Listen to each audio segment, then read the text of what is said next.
یہ لکھا گیا ہے کہ نبی صلی اللہ علیہ وسلم نے عبد الرحمن بن عوف اور الزبیر کو سلک کے کپڑے پہننے کی اجازت دی تھی جب انہیں سکن ریش یا مائٹس کی تکلیف ہوئی تھی۔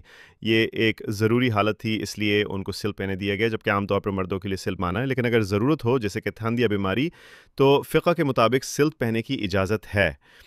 کچھ علماء نے کہا کہ یہ صرف ان دو صحابہ کے لیے تھا، لیکن دوسرے کہنے والوں نے کہا کہ یہ رخصت ان سب لوگوں کے لیے جو ایسی حالت میں ان طبیعت یا ضرورت کی صورت میں سلک پہنے جا سکتا ہے۔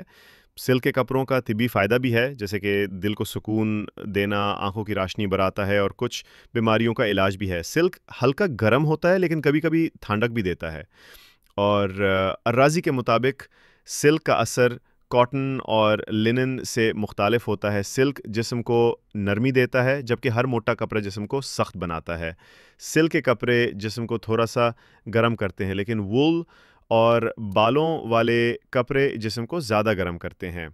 یہاں بتایا گیا ہے کہ ریشم کے کپڑے نرم اور ٹھنڈے ہوتے ہیں اور یہ گرمیوں میں پہننے کے لیے بہتر ہے۔ ریشم کے کپڑے نہ زیادہ سوکھے ہوتے ہیں نہ موٹے، اس وجہ سے یہ سکن کے ریش کے لیے فائدہ مند ہوتے ہیں، اس لیے نبی صلی اللہ علیہ وسلم نے کچھ صحابہ کو سکن ریش کی وجہ سے ریشم کے کپڑے پہننے کی اجازت دی تھی۔ ریشم کے کپڑے میں مائٹس یا جون زیادہ نہیں رہتے ہیں، اس لیے یہ ان کے لیے اچھا میل نہیں ہوتا۔ کچھ لوگ کہتے ہیں کہ اگر سلک اتنا اچھا ہے تو اسلام میں مردوں کے لیے حرام کیوں ہے؟